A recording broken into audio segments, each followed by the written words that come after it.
ఈరోజే పుష్య పౌర్ణమి. మరి ఈరోజు ఈ కథను వింటే చాలు జన్మల పాపాలు తొలగి కోటి జన్మల పుణ్యం వస్తుంది. మరి ఆ కథ ఏంటో ఇప్పుడు విందాం. పూర్వకాలంలో కాశీ నగరంలో ధర్మనిష్ఠులైన ఒక వైశ్య దంపతులు నివసించేవారు. భర్త పేరు ధర్మదత్తుడు, భార్య పేరు సుగుణ. వారు ఎంతో కష్టపడి వ్యాపారం చేసేవారు. కానీ ఎంత కష్టపడినా సంపద నిలిచేది కాదు. వచ్చిన ధనం వచ్చినట్లే ఖర్చయిపోయేది. దీంతో సుగుణ ఎంతో బాధపడేది. ప్రతిరోజు దేవాలయానికి వెళ్ళి ఆ దేవుణ్ణి ప్రార్థించేది, తమ కష్టాలు తీరాలని, అదేవిధంగా డబ్బు నిలవాలని. ఇలా ఉండగా ఒకరోజు ఆమెకు ఒక మహర్షి దర్శనమిచ్చాడు. అతను ఇలా పలికాడు, సుగుణ, ఇది పుష్యమాసం. ఈ మాసంలో వచ్చే పౌర్ణమి రోజు లక్ష్మీదేవికి అత్యంత ప్రీతికరం. ఆ రోజు ఉపవాసముండి లక్ష్మీనారాయణను పూజించి పేదలకు అన్నదానం చేస్తే ధననష్టం, దరిద్రయోగం తొలగిపోతాయి అని పలకగా అది విన్న సుగుణ ఎంతగానో ఆనందించింది. ఇక పుష్యమాస పౌర్ణమి రానే వచ్చింది. ఆ రోజు సుగుణ తెల్లవారుజామునే లేచి నదీ స్నానం చేసి శుభ్రమైన వస్త్రాలు ధరించింది. ఇంటిని శుభ్రం చేసి తులసి మొక్క దగ్గర దీపాన్ని వెలిగించింది. అమ్మవారి చిత్రపటానికి కమల పువ్వులు, పసుపు బియ్యం, కొబ్బరికాయ సమర్పించి భక్తితో ప్రార్థించింది. ఆ రోజు పూర్తిగా ఉపవాసముండి సాయంత్రం చంద్ర దర్శనం చేసి పూజ చేసింది. ఇక పూజ తర్వాత పేద బ్రాహ్మణుడికి అన్నదానం చేసింది. ఒక విధవకు వస్త్రదానం చేసింది.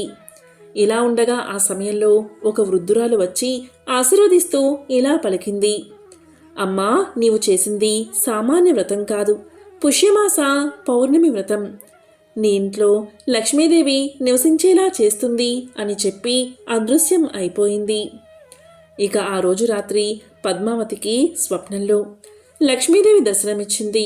అమ్మవారు ఇలా పలికింది, పుష్యమాస పౌర్ణమి నాడు నిష్కల్మషంగా చేసిన వ్రతం నీ కుటుంబానికి ఐశ్వర్యం, సుఖశాంతిని ఇస్తుంది అని చెప్పింది. దీంతో ఆ ధర్మదత్తుడి వ్యాపారం అభివృద్ధి చెందింది. అప్పులు తీరిపోయాయి. ఇంట్లో శుభకార్యాలు జరిగాయి. కశ్యప ప్రజాపతి వంశంలో జన్మించిన వాడే కాశ్యపుడు. ఆయన ఒకరోజు బయట అలా వెళ్తుంటే ఆకాశ మార్గాన తన శిష్యులతో వెళుతున్న సిద్ధుడు ఒకడు కనిపించాడు.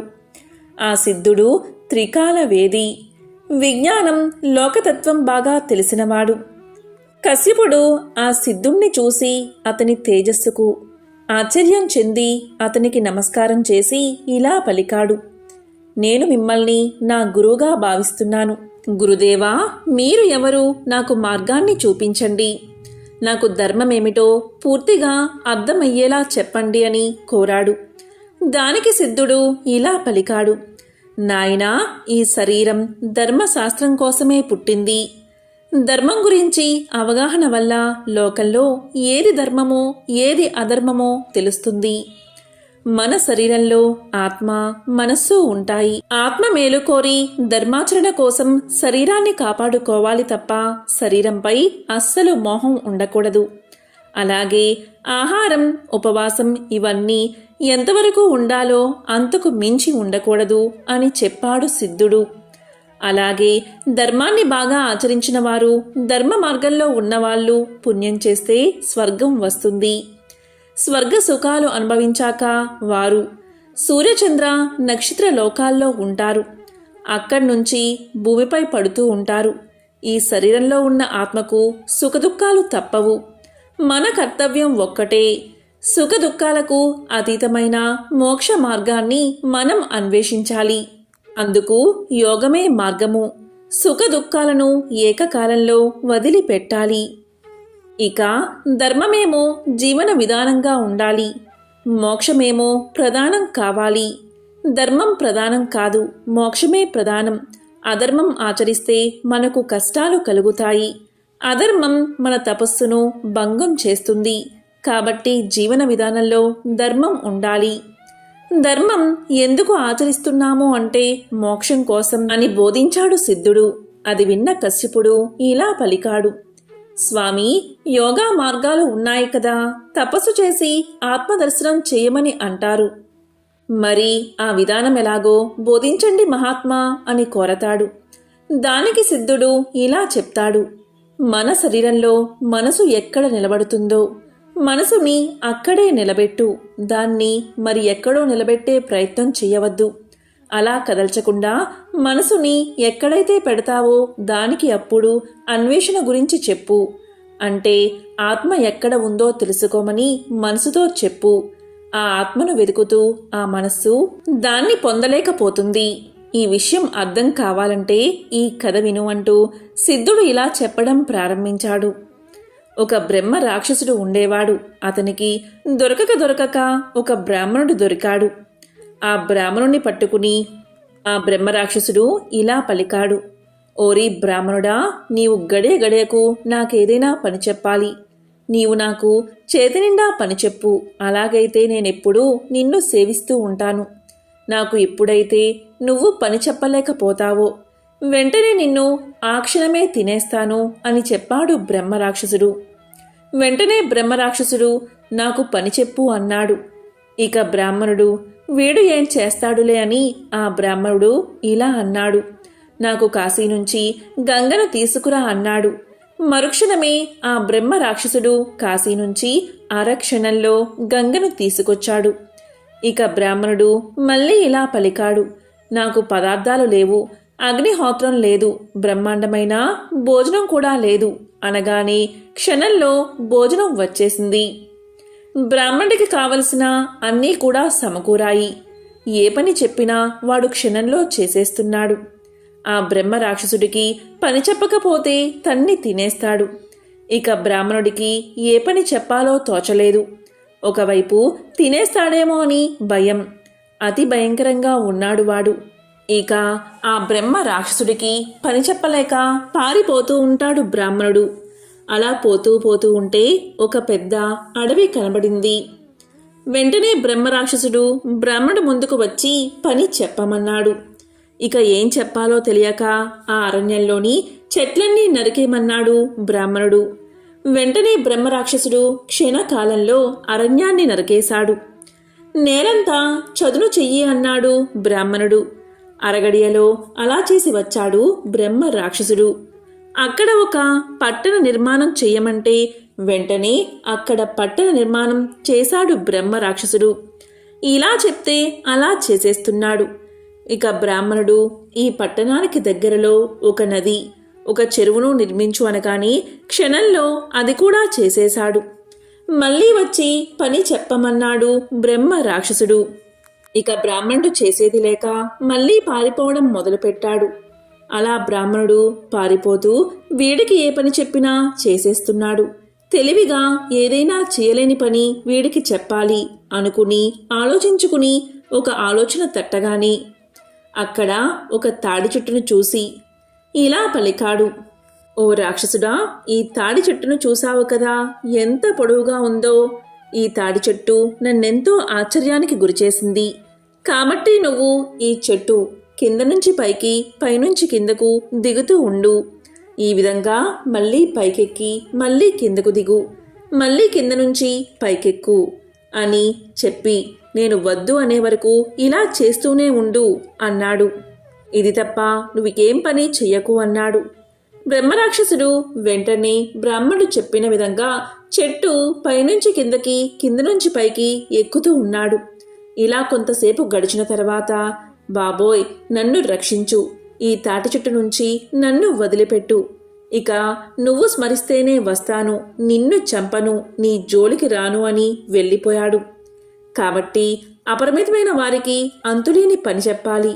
అలాగే మనస్సు కూడా ఏ పని చెప్పినా అది చిటికెలో చేసేస్తుంది. ఆ బ్రహ్మ రాక్షసుడు లాంటిదే మనసు కూడా. దానికి సాధ్యం కానిది అనేది ఒకటి అప్పగిస్తే అంతలోనే అది నశిస్తుంది. మనసును నశించాలని ఆత్మ ఎక్కడ ఉందో చూసిపెట్టు అని మనసుని అడగాలి. అంటే అన్ని రకాల పనులు చేస్తుంది. ఈ మనస్సుకు సాధ్యం కానిది ఏదీ లేదు. మనసుతో శ్రీహరిని ధ్యానించమంటే ధ్యానించి వస్తుంది. నువ్వు చెప్పిన పనులన్నీ చేసేస్తుంది. మనసు వేగవంతమైనది, అందుకని దానికి అంతులేని పని చెప్పాలి. అంటే ఆత్మ ఎక్కడుందో వెతికి పెట్టమంటే దానికి దొరకక విసిగి వేసారి ఎక్కడో నశిస్తుంది. ఈ విధంగా మనసును నిగ్రహించిన తర్వాత ఇక యోగికి దాని పీడ తొలగిపోతుంది. ఈ మనసు అనేది అతన్ని బాధించకుండా వదిలేసింది కాబట్టి అప్పుడు అతను యోగంలోకి వెళ్ళగలుగుతాడు. మనసు నశించిన తర్వాత యోగి ఆత్మ ద్వారా బ్రహ్మ దర్శనం కోసం వెళ్తాడు. దాంట్లో వెలుగుతున్న తేజస్సులో తాను, తన లోకము, తన బంధువులు, తన ప్రపంచము, ఇంద్రియాలు, తన పూర్వపరాలు, జరిగిన విషయాలు, జరగబోయే విషయాలు అన్నీ కూడా ఆ తేజస్సులో కనబడతాయి. అది కామ క్రోధ లోభాలకు అతీతంగా ఉంటుంది. ఆ వెలుగును చూసిన వాడే బ్రహ్మవేత్త అని చెప్పి కశ్యపుడికి బ్రహ్మ విద్యా రహస్యం, యోగ విద్యా విధానమంతా ఆ సిద్ధుడు బోధించాడు. ఒకసారి నారాయణుడు లక్ష్మీదేవితో ఇలా పలికాడు. లక్ష్మి, ప్రజలలో ఎంత భక్తి పెరిగింది, అందరూ నారాయణ నారాయణ అంటూ జపిస్తున్నారు అని పలికాడు. ఆ మాటలు విన్న లక్ష్మీదేవి ఇలా అంటుంది. నాదా, అది మీకోసం కాదు, నా కరుణా కటాక్షం కోసమే మీ మీద భక్తి పెరిగింది అని పలకగానే విష్ణుమూర్తి ఇలా అంటాడు. అయితే జనులంతా లక్ష్మీ లక్ష్మి అని ఎందుకు జపించడం లేదు అంటాడు నారాయణుడు. అలా అయితే ఒక పరీక్ష పెడదాం, భక్తులకు అంది లక్ష్మీదేవి. సరే అంటాడు నారాయణుడు. దీంతో నారాయణుడు ఒక బ్రాహ్మణ రూపం ధరించి ఒక గ్రామంలోని గ్రామాధికారి ఇంటి తలుపు తడతాడు. అప్పుడు గ్రామాధికారి తలుపు తెరిచి, మీరు ఎవరు, ఎక్కడి నుండి వచ్చారు అని అడుగుతాడు. దానికి అతను, నా పేరు లక్ష్మీపతి, మీ నగరంలో హరికథ చెప్పాలని అనుకుంటున్నాను అంటాడు. దానికి గ్రామాధికారి, అలాగా, మహాభాగ్యం, మీరు మా ఇంట్లో ఉండండి అంటాడు. మొదటి రోజు 10 మంది వస్తారు. రెండవ రోజు, మూడవ రోజుల్లో మరింత పెరిగి కూర్చోవడానికి స్థలం లేక నిలబడి భక్తితో వింటూ ఉంటారు. ప్రజల భక్తి చూసి శ్రీహరి ఎంతగానో సంతోషపడతాడు. ఈ సమయంలోనే లక్ష్మీదేవి వృద్ధురాలిగా మారి ఆ గ్రామానికి వస్తుంది. ఇంటికి తాళం వేసి హరికథకు వెళ్తున్న స్త్రీతో ఇలా పలుకుతుంది. నాకు దాహంగా ఉంది, కొంచెం నీళ్లు ఇవ్వమ్మా బిడ్డ అంటుంది. దానికి ఆమె, అమ్మా, నేను హరికథ వినేందుకు వెళ్తున్నాను అంటుంది. దానికి వృద్ధురాలి వేషంలో ఉన్న లక్ష్మీదేవి ఇలా పలుకుతుంది. నాకు కొంత నీరు ఇవ్వు, నీకు అమితమైన పుణ్యం లభిస్తుంది అని అడగగానే కాదనలేక ఆ స్త్రీ తాళం తీసి ఇత్తడి చెంబుతో నీళ్లు ఇస్తుంది. లక్ష్మీదేవి నీరు తాగి ఆ చెంబు తిరిగి ఆ స్త్రీ చేతికి ఇవ్వగానే ఆ చెంబు బంగారపు చెంబుగా మారుతుంది. అది చూసిన ఆ స్త్రీ ఆశ్చర్యపోయి 2 చేతులు జోడించి, ఎంత మహిమగల తల్లివి, నీకు ఆకలి వేస్తుందేమో, ఉండు అన్నం పెడతాను అంటుంది. దానికి వృద్ధురాలి వేషంలో ఉన్న లక్ష్మీదేవి, లేదు బిడ్డా, నాకు ఆకలిగా లేదు అంటూ అక్కడి నుంచి వెళ్ళిపోతుంది. ఈ సంఘటనతో ఆ స్త్రీ హరికథకు వచ్చి ఈ సంగతి ఆమె చుట్టుపక్కల ఆడవారికి చెబుతుంది. దాంతో స్త్రీలందరూ మధ్యలోనే లేచి వెళ్ళిపోతారు. మరుసటి రోజు నుంచి హరికథకు వచ్చేవారి సంఖ్య గణనీయంగా తగ్గడంతో లక్ష్మీపతి భక్తుల సంఖ్య ఎందుకు తగ్గుతోంది అంటాడు. ఎవరో ఒక మహిమగల తల్లి గ్రామానికి వచ్చింది. ఆమె ఎవరింటికైనా వెళ్ళి ఏ వస్తువుతో ఏమి తాగినా తిన్నా ఆ వస్తువు బంగారంగా మారుతుంది అని సమాధానం చెప్తాడు న్యాయాధికారి. అప్పుడు లక్ష్మీదేవి వచ్చిందని నారాయణుడికి అర్థమవుతుంది. గ్రామాధికారి కూడా ఆ వృద్ధురాలి దగ్గరకు పోయి ఇలా పలుకుతాడు. అమ్మా, నేను హరికథ నిర్వహిస్తున్నాను, మీరు నా ఇంటిని ఎందుకు విడిచిపెట్టారు అని అడుగుతాడు. దానికి లక్ష్మీదేవి, మీ ఇంటికి నేను మొదటే వచ్చాను, మీ ఇంట్లో హరికథ చెప్పేవారు ఉండడంతో నేను రాలేదు, అతను వెళ్ళిపోతే నేను వస్తాను అంటుంది. దీంతో గ్రామాధికారి, నేనిప్పుడే వారికి ధర్మశాలలో గది ఇస్తాను అంటాడు. ఆ రోజు హరికథ అయిన తర్వాత లక్ష్మీపతి తన ఇంటికి వచ్చిన వెంటనే గ్రామాధికారి ఇలా పలుకుతాడు. మహారాజా, ఇక మీరు ధర్మశాలలో ఉండండి, అక్కడ అన్ని ఏర్పాట్లు పూర్తయ్యాయి అంటాడు. ఇంతలోనే లక్ష్మీదేవి వచ్చి గ్రామాధికారితో ఇలా పలుకుతుంది. మీరు బయటకు వెళ్ళండి, నేను వారితో మాట్లాడతాను అంటుంది. ఇలా గ్రామాధికారి బయటకు వెళ్ళగానే లక్ష్మీదేవి శ్రీమన్నారాయణుడితో ఇలా పలుకుతుంది. ప్రభు, ఇప్పుడు ఒప్పుకుంటారా? భక్తులు మీకోసం కాదు, నా కోసమే మీ నామం జపిస్తున్నారని అని అంటుంది. వెంటనే నారాయణుడు, అవును, ఇదంతా నీ ప్రభావమే. కానీ నీవు నా కోసం వైకుంఠం విడిచి వచ్చావు. ఎక్కడ నా కథలు చెబుతారో అక్కడే నీవు ఉంటావు అని నారాయణుడు వైకుంఠానికి బయలుదేరతాడు. ఆ తరువాత ప్రతి ఒక్కరూ తమ ఇళ్లల్లోకి ఈ తల్లి రావాలని కోరుకుంటారు. అప్పుడు లక్ష్మీదేవి అందరితో ఇలా చెప్తుంది.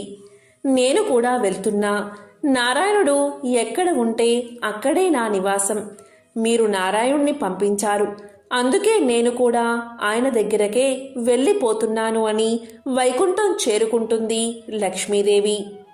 ఎక్కడైతే శ్రీ మహావిష్ణువు పూజలు అందుకుంటాడో అక్కడ మహాలక్ష్మి అనుగ్రహం తప్పకుండా ఉంటుందని మన పెద్దల మాట.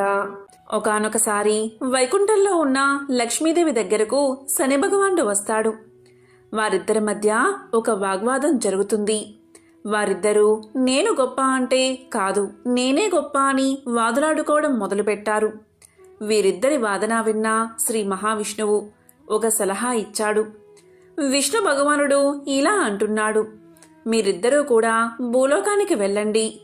ఎవరైతే మంచి గుణగణాలు కలిగిన రాజు ఉంటాడో అతని దగ్గరకు వెళ్ళి మీ ఇద్దరిలో ఎవరు గొప్పో చెప్పమనండి అని సలహా ఇస్తాడు విష్ణుమూర్తి. దానికి అంగీకరించిన లక్ష్మీదేవి శని భగవానుడు భూలోకానికి బయలుదేరతారు. ప్రయాగ నగరంలో శ్రీవత్స అనే రాజు ఉన్నాడు. ఆ రాజు చాలా మంచివాడు. ఇతని గొప్పతనం ఎన్నో నగరాలకు విస్తరించి ఉంది. దీంతో లక్ష్మీదేవి మరియు శని రాజ్యసభలో ఉన్న శ్రీవత్స రాజు దగ్గరకు వచ్చి, మా ఇద్దరిలో ఎవరు గొప్పో నువ్వే చెప్పు, మేము తేల్చుకోలేకపోతున్నాం అని అడుగుతారు. లక్ష్మీదేవి శనిదేవుడి మాటలు విన్న రాజు కొంచెం కంగారు పడ్డాడు. ఇక రాజు మనసులో ఇలా అనుకున్నాడు, ఇప్పుడు నేను వీరిద్దరిలో ఎవరు గొప్ప అని చెప్పను. శనిదేవుడు గొప్ప అని చెప్తే అమ్మవారికి కోపం వస్తుంది. లక్ష్మీదేవి గొప్ప అని చెప్తే శని భగవానుడికి కోపం వస్తుంది. లక్ష్మీదేవికి కోపం వస్తే నా రాజ్యంలోని సంపదలన్నీ తొలగిపోతాయి. అదే శనిదేవుడికి కోపం వస్తే నా రాజ్యాన్ని అష్ట కష్టాల పాలు చేస్తాడు. ఈ విధంగా రాజు ఆలోచించడం చూసిన లక్ష్మీదేవి శనిదేవుడు ఇలా అంటారు, మేమిద్దరం ఒక వారం తర్వాత నీ దగ్గరికి వస్తాం. అప్పటి వరకు నీవు ఆలోచించుకుని మా ఇద్దరిలో ఎవరు గొప్పో చెప్పాలి అని పలుకుతారు. అక్కడి నుంచి వెళ్ళిపోతారు. ఇక రాజు ఎవరు గొప్ప అని చెప్పాలి అని ఆలోచిస్తాడు. ఈ ఆలోచనతో రాజుకు తిండిపై నిద్రపై ఆసక్తి తగ్గిపోతుంది. ఈ విధంగా 4 రోజులు గడిచాయి. ఇంకా 3 రోజులే మిగిలి ఉన్నాయి. నేనేం చేయను అని ఆలోచిస్తూ ఉన్నాడు రాజు. రాజు ఏమీ తినకుండా బాధగా ఉండడం చూసిన రాణి ఇలా పలుకుతుంది, మహారాజా, మీకేం జరిగింది? మీరు కొద్ది రోజుల నుంచి చాలా ఆందోళనగా ఉంటున్నారు. ఏమైనా సమస్య వచ్చిందా? లేదా మన నగరానికి ఏదైనా సమస్య రాబోతుందా అని అడిగింది. రాణి అడిగిన ప్రశ్నలకు రాజు ఇలా పలుకుతాడు, నేను ఒక సమస్యలో ఇరుక్కున్నాను. 4 రోజుల క్రితం నేను రాజ్యసభలో ఉండగా లక్ష్మీదేవి శనిదేవుడు విచ్చేశారు. వారిద్దరూ వారిలో ఎవరు గొప్ప అనే విషయాన్ని నన్ను తేల్చి చెప్పమన్నారు అని పలుకుతాడు. ఆ మాటలు విన్న రాణి ఇలా పలుకుతుంది, అయితే మీరు వారిద్దరిలో ఎవరు గొప్ప అని చెప్పారు అని అడగ్గా రాజు ఇలా సమాధానం చెప్పాడు, నేను ఎవరూ గొప్ప అని చెప్పలేదు. దానికోసం నాకు వారిద్దరూ ఒక వారం రోజులు గడువుని ఇచ్చారు. ఇప్పటికే 4 రోజులు గడిచిపోయాయి. కానీ నాకు సమాధానం మాత్రం దొరకలేదు. నేను ఎవరు గొప్ప అని చెప్పను. ఒకరు గొప్ప అని చెప్తే మరొకరికి కోపం వస్తుంది. నేనేం చెయ్యను అని రాజు రాణితో పలుకుతాడు. దానికి మహారాణి ఇలా అంటుంది, రాజా, నేను మీకు ఒక సలహా ఇస్తాను. మీరు మీ సింహాసనం కుడిపక్కన బంగారు సింహాసనం ఒకటి, అలాగే ఎడమ పక్కన వెండి సింహాసనం ఒకటి వేయించండి. ఎప్పుడైతే లక్ష్మీదేవి శని భగవానుడు మీ దగ్గరకు వస్తారో వారిని ఆ సింహాసనాల మీద కూర్చోమని చెప్పండి. వారు ఎంచుకున్న కుర్చీలు వారి స్థాయిని, గొప్పతనాన్ని చెప్తాయి అని సలహా ఇచ్చింది రాణి. ఈ సలహా విన్న రాజు ఆనందంతో ఉప్పొంగిపోయాడు. మరుసటి రోజు కొంతమందిని పిలిచి బంగారు సింహాసనం ఒకటి, వెండి సింహాసనం ఒకటి చేయించాడు. ఇలా వారం రోజులు గడిచిపోయాయి. ఇలా వారం గడవగాని లక్ష్మీదేవి, శని భగవానుడు రాజు దగ్గరకు వచ్చారు. రాజువారిని కూర్చోమని చెప్పగా లక్ష్మీదేవి బంగారు సింహాసనంపై, శని భగవానుడు వెండి సింహాసనంపై కూర్చున్నారు. ఇక లక్ష్మీదేవి, శని భగవానుడు రాజును మా ఇద్దరిలో ఎవరు గొప్ప చెప్పమన్నారు. దానికి రాజు ఇలా పలుకుతాడు, మీ ఇద్దరిలో ఎవరు గొప్పవారో మీరే స్వయంగా నిర్ణయం తీసుకున్నారు అని పలుకుతాడు. ఈ మాటలకు శని ఆశ్చర్యపోతాడు. నేను వెండి సింహాసనంపై కూర్చున్నాను, లక్ష్మీదేవి బంగారు సింహాసనంపై కూర్చుంది. ఎందుకంటే బంగారం విలువైనది, వెండి కన్నా కూడా అంటే లక్ష్మీదేవే గొప్పది అని ఆలోచించి వెంటనే తాను కూర్చున్న సింహాసనంపై నుంచి లేచి రాజువైపు కోపంగా చూసి బయటకు వెళ్లిపోయాడు శని. శని భగవానుడు వెళ్లడం చూసిన రాజుకు భయం వేసింది. వెంటనే లక్ష్మీదేవి ఇలా పలికింది, రాజా, నువ్వేమీ భయపడకు, నీకు తోడుగా నేనుంటాను అని పలికింది. ఇక శనిదేవుడికి కోపం రావడం వల్ల శ్రీవత్స రాజ్యానికి విపరీతమైన కరువు వచ్చింది. రాజ్యంలో పంటలు పండలేదు, వానలు కురవలేదు. దానితో రాజ్యంలోని ప్రజలంతా పక్క రాజ్యాలకు వెళ్లడం మొదలుపెట్టారు. చాలా వరకు రాజ్యంలో ప్రజలంతా రాజ్యాన్ని విడిచి వెళ్లిపోయారు. ఈ విధంగా సంవత్సరం గడిచింది. రాజ్యంలో పరిస్థితులు ఏమీ చక్కబడలేదు. దీంతో మహారాజు, మహారాణి కూడా రాజ్యం వదిలి వెళ్లాలని నిర్ణయించుకున్నారు. అప్పుడు మహారాజు రాణితో ఇలా పలికాడు, మహారాణి, మీ దగ్గర ఉన్న నాణాలను మూటకట్టండి, మనం రాజ్యాన్ని వదిలి వెళ్ళిపోదాం అని పలకగా రాణి ఆ మాటలకు ఎంతో బాధపడి కొన్ని వస్త్రాలు, కొన్ని నాణాలు మూటకట్టుకుని రాజ్యం నుంచి వేరొక రాజ్యానికి వెళ్లడానికి సిద్ధపడ్డారు. రాజును చూసిన శని కోపంతో విపరీతమైన వాన కురిపించాడు. నాలుగు వైపులా మేఘాలు కమ్ముకున్నాయి. చీకటి కమ్మేసింది. దారి కనిపించలేదు. అప్పుడు లక్ష్మీదేవి ఒక చిన్ని పాప రూపంలో అక్కడికి వచ్చి వారిని ఒక నది ఒడ్డుకు చేర్చింది. పాప రూపంలో వచ్చిన లక్ష్మీదేవి మాయమైపోయింది. ఇక మహారాజు, మహారాణి వారి ముందున్న నదిని చూసి మనం ఇప్పుడు ఈ నదిని ఎలా దాటాలి అని అనుకున్నారు. చుట్టూ చూడగా ఒక వ్యక్తి పడవపై రాజుగారి వైపే వస్తున్నాడు. ఆ వ్యక్తి ఎవరో కాదు, సాక్షాత్తు శనిదేవుడే. శనిదేవుడు ఒక వ్యక్తి రూపంలో రాజు వద్దకు వచ్చి, ప్రభు, ఏదైనా సహాయం కావాలా అని అడిగాడు. దానికి మహారాజు, మమ్మల్ని నది ఒడ్డు దాటించు అన్నాడు. అప్పుడు ఆ వ్యక్తి ఇలా పలికాడు, మహారాజా, నా పడవలో ఇద్దరు మాత్రమే సరిపోతారు. ఒకరు నేను, మరొకరు నాతో ప్రయాణించే వ్యక్తి. కానీ మీరు ఇద్దరు ఉన్నారు. మీతో పాటు కొన్ని సామాన్లు కూడా ఉన్నాయి అని పలకగా రాజు, అయితే ముందు ఈ పడవలో నా భార్య అయిన చిత్రాంగిని ఎక్కించుకో, ఆ తరువాత నన్ను ఎక్కించుకో, చివరగా ఈ మూటలను తీసుకుని మా వద్దకు వచ్చి అన్నాడు. రాజు మాటలు విన్న ఆ వ్యక్తి సరే అని చెప్పి ముందు రాణిని ఒడ్డుకు చేర్చాడు. ఆ తరువాత రాజును ఒడ్డుకు చేర్చాడు. చివరిగా రాజుగారు తెచ్చుకున్న మూటలను పడవలో ఎక్కించుకుని వస్తున్నాడు. ఆ వ్యక్తి రూపంలో ఉన్న శనిదేవుడు నది మధ్యలోకి రాగానే పడవతో సహా మాయమైపోయాడు. రాజు వద్ద ఉన్న డబ్బంతా శనిదేవుడు తీసుకుని మాయమైపోయాడు. ఇది చూసి రాజు, రాణి ఎంతో బాధపడ్డారు. అయినా పర్వాలేదు, మనిద్దరం కష్టపడి పనిచేసుకుందాం, ఎంతో కొంత ధనాన్ని పోగు చేసుకుందామని మహారాజు రాణికి ధైర్యం చెప్పాడు. వీరిద్దరూ ఒక నగరానికి చేరుకున్నారు. ఆ నగరంలో చిన్న పాక వేసుకుని నివసించడం ప్రారంభించారు. రాజు కట్టెలు కొట్టుకుని వచ్చి ఆ కట్టెలను వంట చేసుకోవడానికి ఉంచి మరికొన్ని కట్టెలను అమ్మి ధనం సంపాదించడం ప్రారంభించాడు. లక్ష్మీదేవి దయ వల్ల రాజుగారికి గంధం చెక్కలు దొరికాయి. ఆ గంధం చెక్కలను అమ్మి మహారాజు చాలా ధనాన్ని పోగు చేశాడు. ఈ విధంగా మహారాజు, మహారాణి ఈ ఇద్దరూ సుఖంగా జీవించడం ప్రారంభించారు. ఇది చూసిన శనిదేవుడు రాజు ఆనందాన్ని చెడగొట్టాలి అని ఆలోచిస్తూ ఉన్నాడు. ఇదిలా ఉండగా రాజు నివసిస్తున్న రాజ్యంలో గంధపు చెక్కలను ఒక ప్రాంతం నుంచి మరొక ప్రాంతానికి తీసుకువెళ్లడానికి ఒక వ్యాపారి ప్రతిరోజు నావలో ప్రయాణం చేస్తూ ఉండేవాడు. అప్పుడు శనిదేవుడు ఒకసారి ఆ వ్యాపారి నావను ముందుకు వెళ్లకుండా ఆపేశాడు. నావ ఎందుకు కదలడం లేదు అని వ్యాపారి ఆలోచిస్తూ ఉండగా ఇంతలో శనిదేవుడు ఒక బ్రాహ్మణుడి రూపంలో అక్కడికి వచ్చి వ్యాపారితో ఇలా పలుకుతాడు. ఈ గ్రామంలో ఒక పతివ్రత స్త్రీ ఉంది. ఆ స్త్రీ నీ నావను తాకితేనే నీ నావ ముందుకు కదులుతుంది అని చెప్పి అదృశ్యమయ్యాడు. బ్రాహ్మణుడి మాటలు ఆ వ్యాపారి నమ్మలేదు. కాని నావ కదలడానికి చేయవలసిన ప్రయత్నాలన్నీ కూడా చేసినా నావ కదలకపోవడంతో వ్యాపారి ఇలా ఆలోచించాడు.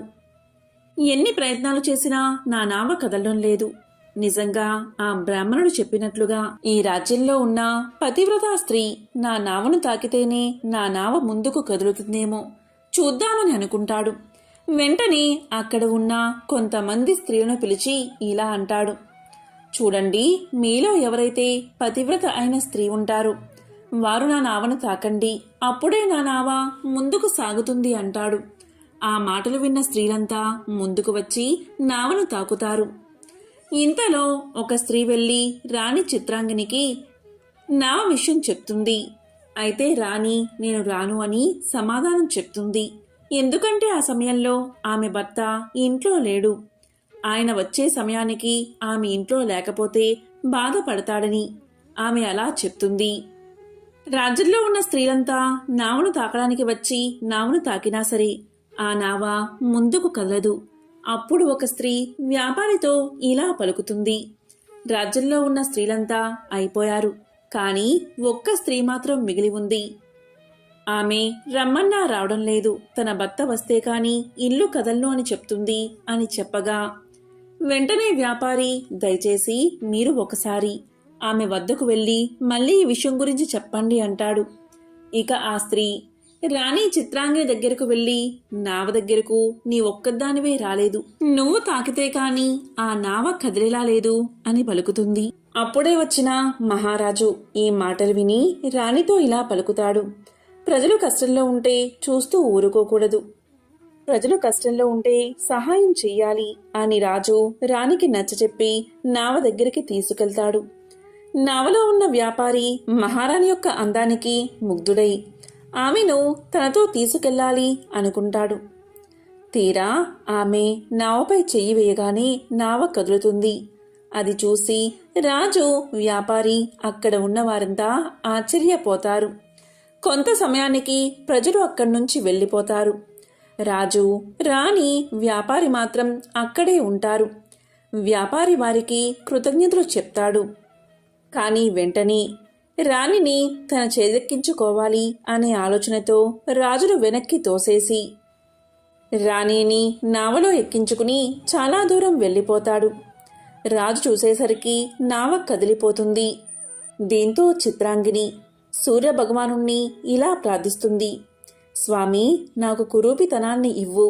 నేను నా శరీరాన్ని ఎవరికీ ఇవ్వను. ఓ సూర్యదేవా, నా శీలాన్ని కాపాడు అని ప్రార్థిస్తుంది. దీంతో సూర్యభగవానుడు చిత్రాంగిని రూపాన్ని కురూపిగా మార్చేస్తాడు. ఆమెను చూసిన వ్యాపారి భయంతో ఆమెను తాకే సాహసం కూడా చేయడు. ఇక చేసేదేమీ లేక ఆమెను ఆ నావలోనే ఉంచుతాడు. తనతోనే ఆ నావలో ఇతర దేశాలకు ప్రయాణం చేస్తాడు. ఇక రాజు విషయానికి వస్తే భార్యను పోగొట్టుకున్న రాజు తనకు ఉన్న ఆస్తినంతా వదిలేసి ఒక ఆశ్రమానికి వెళ్లి అక్కడ ఉన్న సాధువులకు, గోవులకు సేవ చేస్తూ ఉంటాడు. గోవులకు ఆహారం పెడుతూ ఉంటాడు. అయితే లక్ష్మీదేవి కృప వల్ల ఆవులు వేసే పేడ కాస్త బంగారు పేడలుగా మారిపోతాయి. ఆ రాజు బంగారు పేడ ముద్దలతో చాలా ధనవంతుడిగా మారిపోతాడు. ఆ బంగారు ముద్దలను బాగా పోగు చేస్తాడు. తన భార్యను తీసుకువెళ్లిన వ్యాపారి ఏదో ఒక రోజు మళ్ళీ రాజ్యానికి రాకపోతాడా అని ఆశగా ఎదురుచూస్తూ కాలాన్ని గడుపుతూ ఉంటాడు. ఒకరోజు ఆ రాజు బంగారాన్ని కరిగించి ఏదైనా తయారు చేయడానికి పక్క రాజ్యానికి వెళ్దాం అనుకుంటాడు. అప్పుడు ఆ రాజుకు ఆ వ్యాపారి నావ కనిపిస్తుంది. వెంటనే అతన్ని పిలుస్తాడు. రాజుకు ఆ వ్యాపారి గుర్తున్నాడు, కానీ రాజు ముసుగు వేసుకుని ఉండడం వల్ల వ్యాపారి రాజును గుర్తుపట్టడు. వ్యాపారి రాజు వద్దకు రాగానే రాజు ఇలా అంటాడు: అయ్యా, నన్ను ఆ నది ఒడ్డుకు చేర్చండి. నా వద్ద చాలా బంగారం ఉంది. నేను దీన్ని కరిగించి నా భార్యకు మంచి ఆభరణాలు చేయించాలి అని బంగారు ముద్దలు ఉన్న మూటను ఇస్తాడు. బంగారంపై ఆశపడిన ఆ వ్యాపారి రాజును నావలో ఎక్కించుకుంటాడు. తీరా రాజు రాణిని వెతికే పనిలో ఉండగా వ్యాపారి వెనుక నుంచి వచ్చి రాజును నీటిలో తోసేస్తాడు. నీటి శబ్దం విన్న రాణి బయటకు చూసి రాజు నీటిలో పడిపోవడం చూసి ఒక గాలి తెలగడను నీటిలోకి విసిరిస్తుంది. రాజు ఎలాగోలాగా ఒడ్డుకు చేరుకున్నాడు. అక్కడ ఉన్న కొంతమంది ప్రజలు రాజును మీరెవరు, ఇలా నీటిలో ఎందుకు కొట్టుకుని వచ్చారు అని అడగ్గా, అప్పుడు మహారాజు నేను నాకున్న సర్వస్వాన్ని కోల్పోయాను అని చెప్తాడు. అప్పుడు అక్కడున్న ప్రజలంతా కలిసి ఆ రాజును ఆ రాజ్యపు రాజు వద్దకు తీసుకుని వెళ్తారు. శ్రీవత్సరాజు ఆ రాజ్యపు రాజును చూసి ఇలా పలుకుతాడు: అయ్యా, నాకు మీ రాజ్యంలో ఏదో ఒక పని ఇప్పించండి అని పలకగా ఆ మాటలు విన్న మహారాజు పూలమాలిగా శ్రీవత్సను నియమిస్తాడు.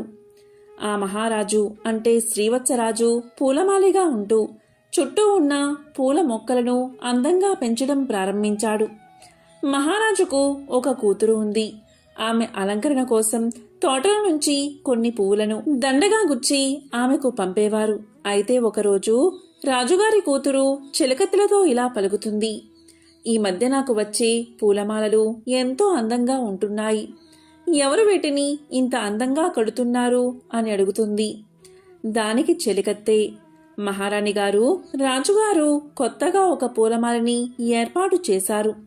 ఆయనే ఈ పూలమాలలను ఇంత అందంగా తయారు చేస్తున్నాడు అని సమాధానం చెప్పింది. ఆ మాటలకు ఆ యువరాణి ఆ తోటమాలని చూడ్డానికి తోటలోకి వెళ్తుంది. పూల మొక్కల మధ్యలో ఉన్న శ్రీవత్సుడి అందాన్ని చూసి యువరాణి అతన్నే భర్తగా పొందాలని కోరుకుని ఈ విషయాన్ని నేరుగా తండ్రిగారికి చెప్తుంది. తండ్రి చాలా కాలంగా అతన్ని కూడా చూస్తూనే ఉన్నాడు. అంటే శ్రీవత్సుణ్ణి చూస్తూనే ఉన్నాడు. అతని ప్రవర్తన సామాన్య ప్రజలుగా లేదు. ఒకప్పుడు రాజుగా చేసిన వాడిలా లేదా రాజ్యసభలో ఒక వ్యక్తిగా కనిపిస్తున్నాడు. ఏదైతే అది అయ్యిందని నీ సంతోషమే నా సంతోషమని మహారాణితో చెప్పి రాజు శ్రీవత్సను పిలిపించాడు. అప్పుడు యువరాణి నిన్ను పెళ్లి చేసుకోవాలని నాకు కోరికగా ఉందని శ్రీవత్సుడికి చెప్తుంది. దానికి శ్రీవత్సుడు నేను ఎవరిని పెళ్లి చేసుకునే వ్యక్తిని కాదు, అయినా నాకు ముందే పెళ్ళైపోయింది, నేను నా భార్యను కోల్పోయాను అని సమాధానం చెప్తాడు. దానికి యువరాణి అయినా పర్వాలేదు, నిన్ను వివాహం చేసుకుంటాను అనగా శ్రీవత్సరాజు కూడా ఒప్పుకుంటాడు. వారిద్దరి వివాహం అంగరంగ వైభవంగా జరుగుతుంది. ఒకరోజు శ్రీవత్సుడు రాజభవనంపై ఉండగా రాజుకు నావలు కనిపించాయి. ఆ నావలను ఎవరు ఎక్కడికి ఎలా పంపిస్తున్నారు అని రాజు యువరాణ్ణి అడుగుతాడు. అప్పుడు యువరాణి ఆ నావలను ఇతర ప్రాంతాలకు రవాణా కోసం పంపుతాం. అక్కడ ఒక వ్యక్తి ఉంటాడు. తానే నావలో వచ్చి ప్రతి వస్తువును చూస్తూ నావ ఎక్కడికి వెళ్లాలో చెప్తాడు అని పలకగా ఆ మాటలు విన్న శ్రీవత్సరాజు నావకు సంబంధించిన పనిలో ఏదైనా పని నాకు చూడమని మీ తండ్రి గారితో చెప్పు అంటాడు. అప్పుడు యువరాణి ఇలా పలుకుతుంది: నాదా, ఈ రాజ్యమంతా మీ సొంతం. మీరు మీకు నచ్చిన పని చేసుకోండి. కానీ ఒక్క విషయం గుర్తుపెట్టుకోండి, మీరు ఇప్పుడు నా భర్త, ఈ రాజ్యానికే యువరాజు. మిమ్మల్ని ఎవరైనా నిలదీస్తే వారిని క్షమించకండి అని చెప్తుంది. ఆ మాటలు విన్న శ్రీవత్సరాజు మరుసటి రోజు నావలుండే ప్రదేశానికి వెళ్తాడు. తన భార్యను మరియు బంగారాన్ని దొంగలించిన వ్యాపారి కోసం ఎదురు చూస్తూ ఉంటాడు. కొన్ని రోజులు గడిచాక ఆ వ్యాపారి నావపై రావడం చూసిన శ్రీవత్సరాజు ఆ వ్యాపారిని తన వద్దకు తీసుకురమ్మని భటులకు చెప్తాడు. వెంటనే పనిచేసేవారు ఆ వ్యాపారిని పట్టుకుని శ్రీవత్సరాజు వద్దకు తీసుకువస్తారు. అప్పుడు శ్రీవత్సుడు అతన్ని పట్టుకుని, నా భార్యను, బంగారాన్ని దొంగిలించినవాడు ఇతనే అని మహారాజు ముంగిట నిలబడతాడు. పనిచేసేవారు నావలో వెతకగా శ్రీవత్సరాజు యొక్క బంగారం మూటలు కనబడతాయి. ఆ బంగారపు మూటలను మహారాజుకు అప్పచెప్తారు. అదేవిధంగా ఆ నావలో ఒక ముసలావిడ, కురూపి అయిన స్త్రీ కనబడుతుంది. ఆమెను కూడా రాజసభకు తీసుకురాగా శ్రీవత్సుడు భార్యను గుర్తించి, చిత్రాంగిని, నీకేమైంది? ఎందుకు ఇలా కురూపిగా తయారయ్యావు అని అడగ్గా, దానికి చిత్రాంగిని, మీరు భయపడకండి, ఆ వ్యాపారి నన్నేమీ చెయ్యలేదు. నేను సూర్య భగవానుణ్ణి ప్రార్థించి నా పవిత్రతను కాపాడుకోవడానికి నాకు కురూపి రూపాన్ని ఇవ్వమని అడిగాను. అందుకే నేను ఇలా మారిపోయాను. నేను మళ్ళీ మామూలుగా మారిపోగలను అని చెప్పి సూర్య భగవానుణ్ణి మళ్ళీ ప్రార్థించింది. ఇప్పుడు రాణి చిత్రాంగని మునుపటి కంటే ఇంకా అందంగా మారిపోయింది. దీంతో రాజు ఎంతో సంతోషించాడు. ఇక యువరాణి వంక చూసి, నువ్వేమీ బాధపడకు, నేను ప్రయాగ నగరానికి రాజును. కొన్ని కారణాల వల్ల నా రాజ్యాన్ని కోల్పోయాను. నేను నా మొదటి భార్యను ఎలా అయితే ప్రేమిస్తానో నిన్ను కూడా అలాగే ప్రేమిస్తాను అంటాడు. ఇక రాజు, శ్రీవత్సరాజు తనకి అల్లుడైనందుకు ఎంతో సంతోషిస్తాడు. అల్లుడికి కొంత ధనాన్ని ఇస్తాడు. అప్పుడు ఇలా చెప్తాడు, తిరిగి నీవు నీ రాజ్యాన్ని పొందు అంటాడు. అప్పుడు శ్రీవత్సుడు తన రాజ్యాన్ని కైవసం చేసుకుని ఒక మంచి ముహూర్తం చూసుకుని ఇద్దరు రాణులతో కలిసి శ్రీవత్స రాజ్యంలో అడుగుపెట్టి సింహాసనాన్ని అధిష్ఠిస్తాడు. కొన్ని రోజుల తర్వాత రాజు వద్దకు లక్ష్మీదేవి, శనిదేవుడు ప్రత్యక్షమై ఇలా అంటారు, మహారాజా, మేమిద్దరం కావాలని నిన్ను పరీక్షిద్దామని మేమిలా చేశాం. మా ఇద్దరి మధ్య ఎటువంటి వాదన జరగలేదు అని చెప్పి శని ఇలా పలుకుతాడు, నేను నీకు ఒక విషయం చెప్తాను, వీటిని గుర్తుపెట్టుకో. ఏ మనిషి అయితే జీవితంలో ఎన్ని విపత్తులు వచ్చినా సత్యమార్గంలో నడుస్తాడో అతనికి ఎప్పటికీ నాశనం ఉండదు. అటువంటి వారికి దేవతలు కూడా సహాయం చేస్తారు.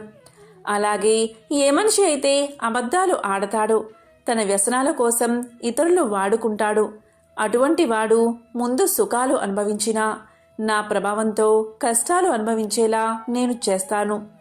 రాజా, నీవు కష్టకాలంలో ఉన్నప్పుడు ఎవరి దగ్గర చేతులు చాచలేదు. నీ కష్టంతోనే నీవు బతికావు. అదేవిధంగా యువరాన్ని పెళ్లి చేసుకునే సమయంలో కూడా నీవు అత్యాశ పడలేదు. నీ నిజాయితీని నిరూపించుకున్నావు. మహారాజా, నీ నీతి, ధర్మం, సత్య మార్గం వల్ల నేను చాలా సంతోషాన్ని పొందాను. కాబట్టి నా ఆశీర్వాదాలు ఎల్లప్పుడూ నీకు ఉంటాయి. దీని కారణంగా నీ రాజ్యం మునుపటి కంటే సిరి సంపదలతో తులతూగుతూ ఉంటుంది. నేను చెప్పే ఈ 2 మాటలు గుర్తుపెట్టుకో. నా ఆశీర్వాదం ఎవరిపైన అయితే ఉంటుందో వారు కొన్ని క్షణాల్లోనే ధనవంతులుగా మారతారు. ఎవరైతే నాకు కోపాన్ని కలిగిస్తారో అటువంటి వారిని నేను క్షణాల్లోనే కటిక పేదవాడిగా చేస్తాను. కాబట్టి మనుషులంతా గుర్తు పెట్టుకోండి, నా కృప మీపై ఉంటేనే సకల సంపదలు, సుఖాలు మీ సొంతమవుతాయి అని చెప్పి శని భగవానుడు, అదేవిధంగా లక్ష్మీదేవి అంతర్ధానమైపోయారు. ఓం నమో నారాయణాయ. ఓం నమః శివాయ. ఓం శ్రీ మాత్రే నమః.